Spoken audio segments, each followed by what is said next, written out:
Oke, ini adalah bagian dari review kita ya. Selanjutnya kita masuk ke materi dulu. Biar nanti kita sambil jalan, sambil nanti kita lihat ya perkembangannya.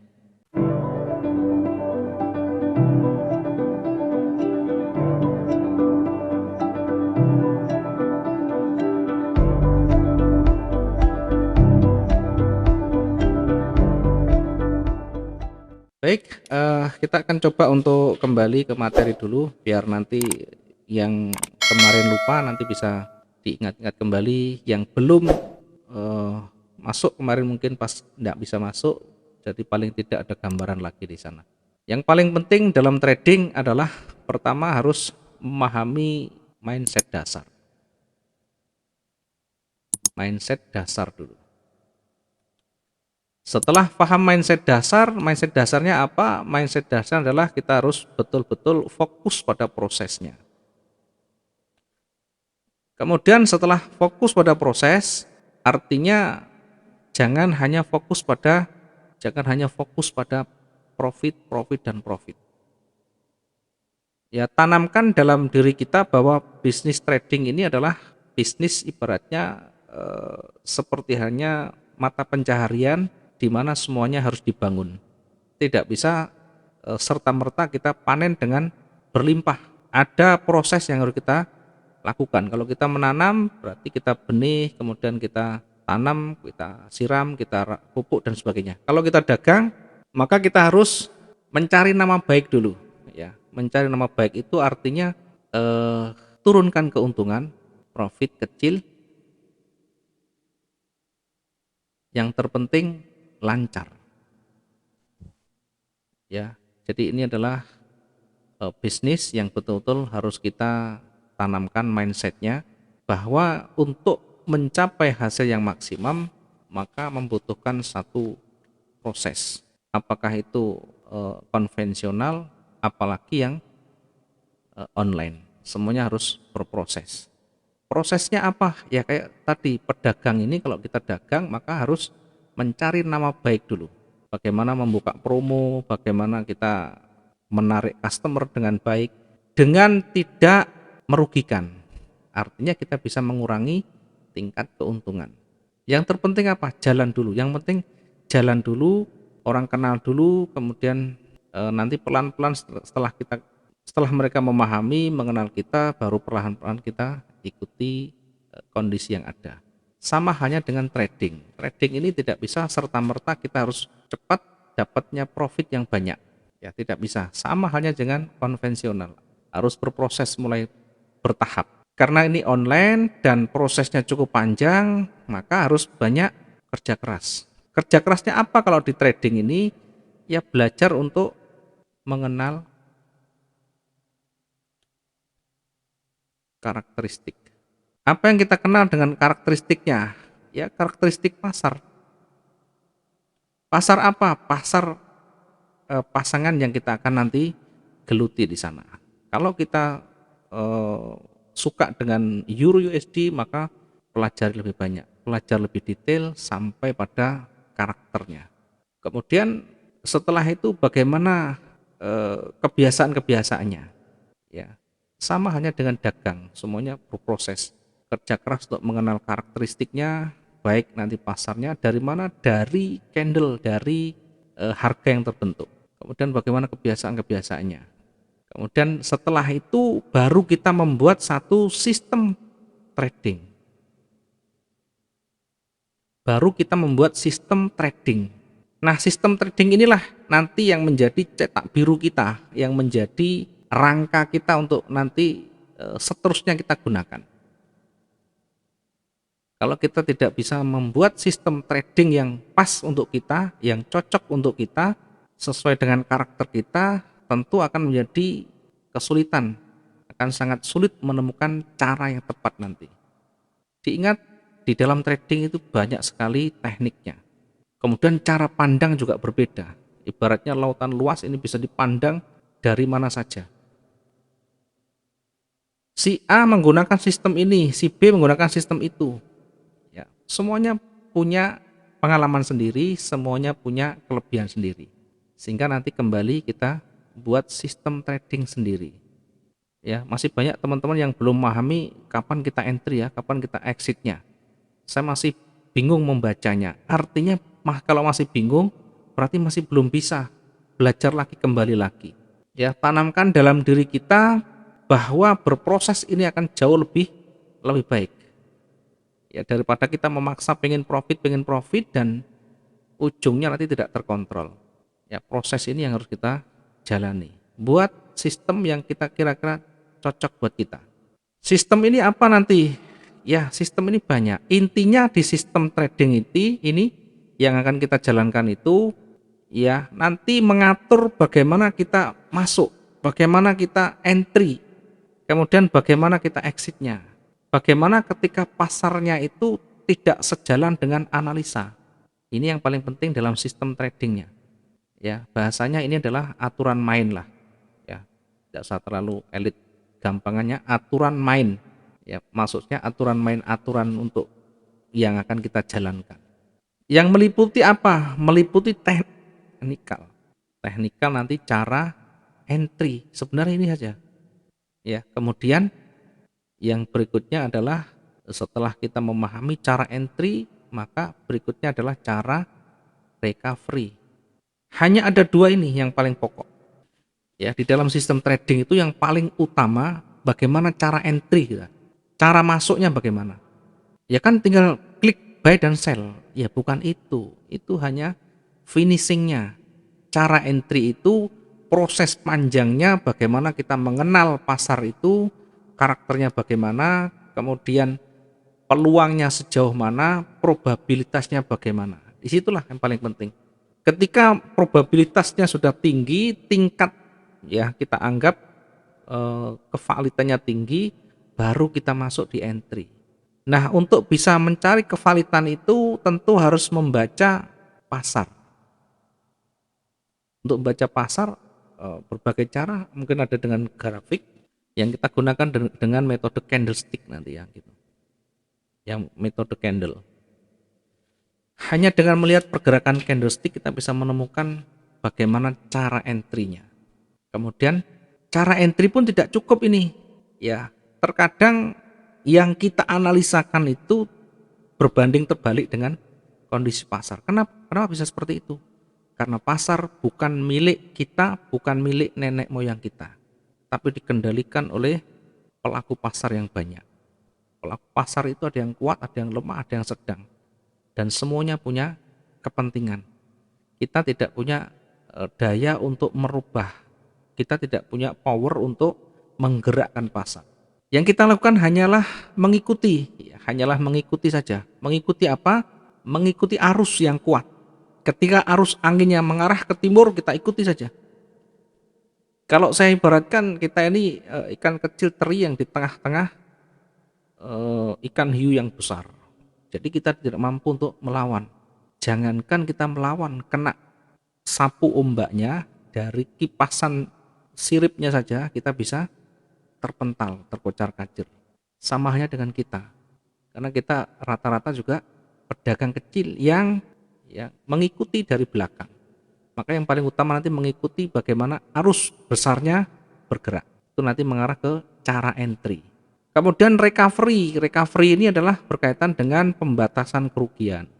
Berkaitan dengan bagaimana cara kita keluar dari zona merah. Diingat di dalam trading tidak ada yang pasti. Satu yang pasti adalah rugi. Kenapa pasti rugi? Karena begitu kita masuk, begitu awal kita masuk langsung minus, kena spread.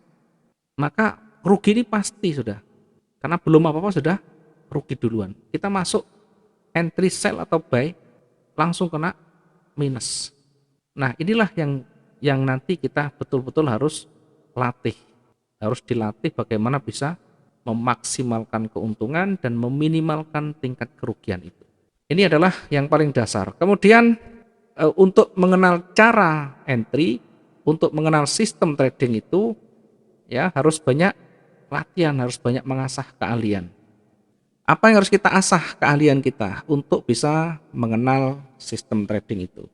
Ya, bagaimana kita bisa membaca probabilitas atau pergerakan kemungkinan arahnya kemana.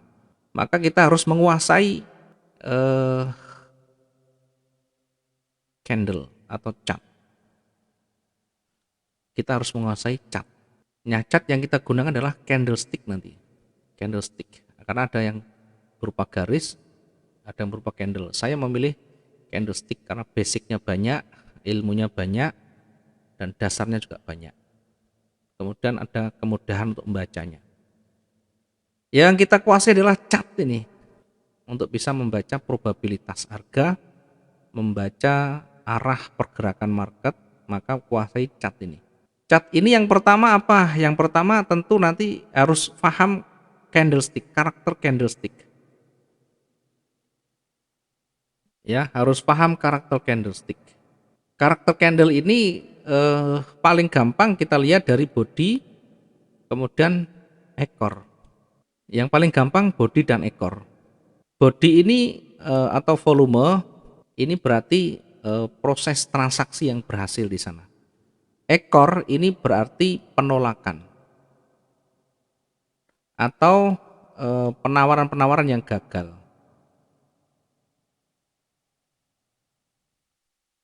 Nah, sehingga dua-duanya harus kita baca. Contoh misalnya, kalau saya berikan contoh, ketika pasarnya bergerak kuat turun misalnya, awalnya begini, naik turun, naik turun, naik turun, kemudian kuat turun, kemudian ternyata ditutup begini.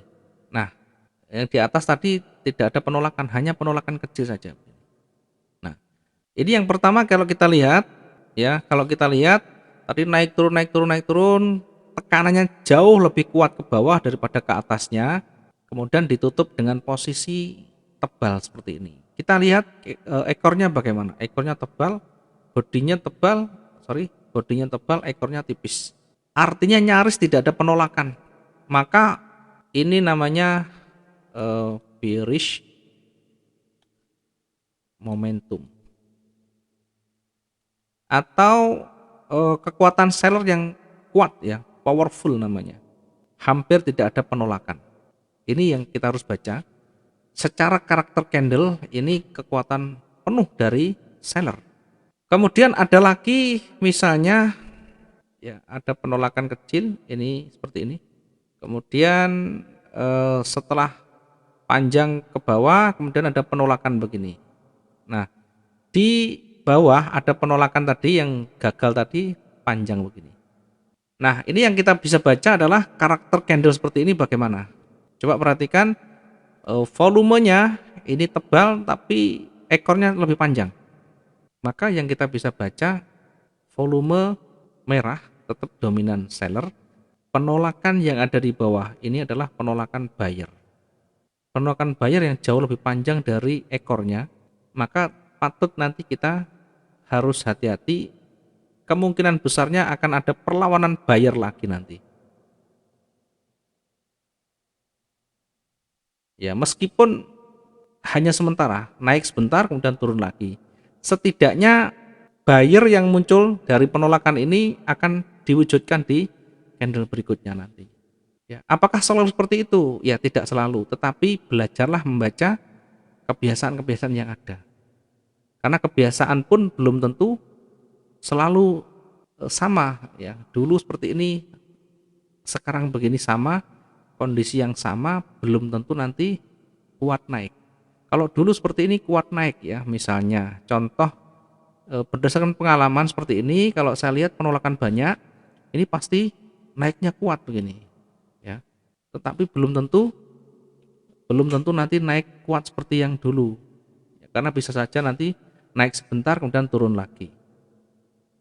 Yang pasti harus banyak kita melihat kondisi terkininya, kemudian perhatikan pergerakan demi pergerakan, tekanan demi tekanan, dan akhirnya dilihat waktu yang ada. Ya, contoh kita bisa lihat dari yang sudah ada, yang paling gampang. Saya coba untuk tunjukkan. Nah, ini contoh yang kita bisa berikan. Nah, ini saya kasih highlight warna biru. Tentu tidak serta-merta satu candle ini menjadi dasar. ya selalu kita sampaikan untuk bisa membaca eh, arah pergerakan atau kemungkinan pergerakan arahnya kemana, maka tidak cukup satu candle menjadi dasar. Dasarnya tentu harus melibatkan berbagai candle historinya. Kemudian perhatikan juga batasan-batasan yang di bawah atau di atas. Kalau turun berarti batasan di bawah, artinya benturan-benturan yang ada di sana, ya dalam hal ini adalah supportnya. Nah, ketika ada support di sana, sebelah kiri ada support, kemudian ditolak di sana, ini menjadi eh, kunci kita. Jadi ketika di sebelah kiri ada penolakan, ada level psikologinya, kemudian terakhir juga ditolak, maka ini bukan menjadi satu-satunya candle untuk pergerakan naik atau untuk petunjuk bahwa market akan naik. Karena sebelumnya di sebelah kiri ada benturan, kemudian sebelumnya juga ini turun, tidak mampu ditolak oleh buyer di sana. Volume kecil, penolakan buyer jauh lebih panjang. Tetapi setidaknya seller ini pernah sampai di bawah, ya setidaknya seller sudah pernah sampai di bawah, artinya jangan diabaikan, pasti nanti juga perlawanan seller kuat. Nah terbukti setelah candle ganti ini masih melawan, karena tadi sudah mencoba ini sampai di bawah, ini bukan kekuatan biasa ini sampai sini. Artinya seller punya kekuatan yang betul-betul kuat, mampu menembus level psikologinya, meskipun pada akhirnya ditolak. Kemudian berikutnya ini coba turun lagi. Nah, ini seller. Awalnya ini merah dulu, baru kemudian ditolak oleh buyer. Maka ini kalau kita sudah terbiasa, ketika ini ditolak, ada level psikologi di sana tidak mampu di breakout. Kemudian berikutnya kita lihat dia penolakan ke bawah, tidak mampu lagi. Nah, ini bisa menjadi trigger kita untuk entry buy di sana. Jadi tidak perlu harus nunggu ini selesai dulu, tidak masalah. Yang terpenting prosesnya harus kita ikuti dari sebelumnya. Bukan satu-satunya candle ini yang menjadi penentu, yang menjadi triggernya, tetapi sudah bercandle-candle. Dari candle tebal-tebal mulai menipis, volume mulai berkurang. Volume mulai berkurang, kemudian penolakan makin panjang. Kemudian mencoba untuk turun lagi, tidak mampu lagi, naik lagi. Nah, ini yang bisa menjadi trigger kita. Sehingga trigger itu tidak harus menunggu dua syarat, tidak harus menunggu breakout dan sebagainya. Ya, ini contohnya. Jadi dari karakter ini kita bisa baca. Dari karakter ini kemudian digabungkan dengan level psikologi atau supportnya. Kemudian kita lihat perjalanan sebelumnya, maka kita bisa menyimpulkan bahwa buyer punya kekuatan yang luar biasa, ya. Kemudian berikutnya tadi masih dengan chart ini. Nah, selanjutnya jangan lupa untuk selalu melihat kondisi yang kedua, level psikologinya. Level psikologi ini di mana market ketika naik dia tidak mampu, kemudian terhenti di situ, turun dan sebagainya. Gampang-gampangnya ini penolakan atau ekor, gampang-gampangnya lagi, biar nanti gampang kita cerna gitu. Banyaknya ekor, banyaknya penolakan mengindikasikan di situ level psikologi yang kuat. Ini nanti bisa menjadi area support dan resisten terdekat. Ini kita nanti menentukan support resisten itu dari level psikologi paling gampang. Kemudian baru nanti trigger kita. Ya, setelah kita melihat kondisi support resistennya, maka berikutnya yang terakhir nanti menjadi dasar kita adalah atau menjadi trigger kita adalah apa yang kita sudah lakukan pengujian. Trigger bisa menjadi dasar kita untuk nanti entry di sana. Nah, trigger ini bisa dari pola candle misalnya, bisa dari pergantian warna. Ya, ketika berada di ujung trend up warna hijau, kemudian mulai berubah warna, di ujungnya ada warna merah. Nah, ini bisa menjadi trigger kita. Ya, tentu bukan candle warna merah itu yang menjadi dasar, tetapi semuanya harus kita baca satu persatu. Bagaimana strukturnya, kemudian bagaimana karakteristik di situ, dan pendukungnya apa, atau yang mensupport itu apa. Bisa dengan pola candle, bisa dengan pergantian warna, bisa juga dengan koreksi ketika running. Ya, tentu untuk belajar koreksi di running ini harus perbanyak latihan. Kemudian bisa juga dengan melihat dua syarat tadi. Ya, ketika turun kemudian sudah mulai ada warna hijau, kemudian ada warna hijau lagi. Dua warna hijau ini menjadi syarat minimal kalau kita menggunakan bersyarat. Jadi untuk entry tidak harus menggunakan syarat ini, bisa dengan koreksi running, bisa dengan pergantian warna, bisa dengan pola candle, bisa dengan penolakan. Ya, minimal 2 kali penolakan yang panjang. Ya, minimal 2 kali panjang. Sekali lagi, trigger ini bukan satu-satunya, tetapi harus kita baca secara utuh. Yang kita baca apa? Struktur kita baca, arah kecenderungan tadi kita baca, kemudian support resisten kita baca, baru nanti kita menemukan trigger. Jadi trigger ini terakhirnya. Ya, bisa dari breakout juga terakhir. Nah, ini yang kita harus pahami adalah triggernya. Yang terakhir tadi triggernya. Tadi yang pertama adalah terkait dengan karakter candle. Karakter candle termasuk karakter candle tadi, saya selipkan tadi. Di chart itu, ya selain kita membaca karakter candle atau karakteristik pasarnya,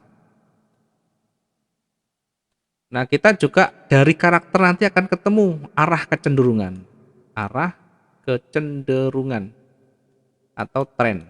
Ya, tren ini saya maksudkan adalah tren yang terdekat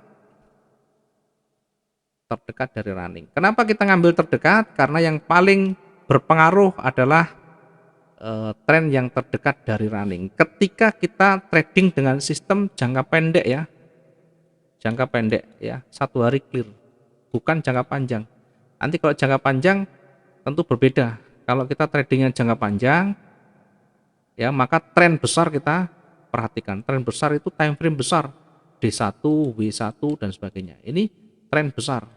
Kalau tren kecil itu ketika di H1 udah ketemu arahnya kemana, nah di situ kita ikuti saja. Kemudian candle yang running itu sebelumnya seperti apa kita perhatikan. Ya, ini sekilas yang bisa kita berikan. Mudah-mudahan nanti sambil kita lihat kondisi pasarnya, kemudian kita pelan-pelan mencoba untuk mempraktekkan. Ya, harus banyak mencoba, harus banyak belajar. Jangan lupa yang paling penting juga untuk selalu ya memikirkan ketahanan. Selalu memikirkan ketahanan. Ketahanan apa? Ketahanan dana tentu. Ya. Kalau kita masih awal, belum paham, maka buat ketahanan yang cukup, pakai 50.000 pip. Atau ya kalau kita suka yang lebih berisiko atau suka yang pengen yang lebih cepat, lebih besar, tentu yang 20.000. Tapi harus betul-betul hati-hati. Semuanya harus dilatih, semuanya harus dicoba. Kenapa kita harus pakai ketahanan sekian? Demi keamanan tadi. Keamanan. Bisa saja saya menyampaikan, oh ketahanan bebas. Ya nanti namanya high risk. Kalau sudah high risk ini nanti jadi gambling. Kalau kita tidak paham, jadi gambling. Jadi untung-untungan. Karena kalau ketahanan kecil, modalnya tidak mencukupi, pasti nanti lotnya besar. Lot besar itu kalau marketnya berbalik tidak bisa menyelesaikan. Bisa digulung dengan waktu cepat sekali. Nah, yang kita harapkan trading ini adalah tentu untuk masa yang lebih panjang. Bukan sehari 2 hari, sebulan 2 bulan kita profit, tetapi yang kita harapkan tentu menjadi ladang tambahan kita secara terus-menerus. maka saya gunakan yang ketahanan yang lebih aman begini. Baik, sampai sini dulu yang bisa kita berikan materinya. Kalau mau bertanya dulu, monggo silakan sambil bernafas dulu ini biar tidak terlalu berkeringat ya. Monggo kalau mau bertanya.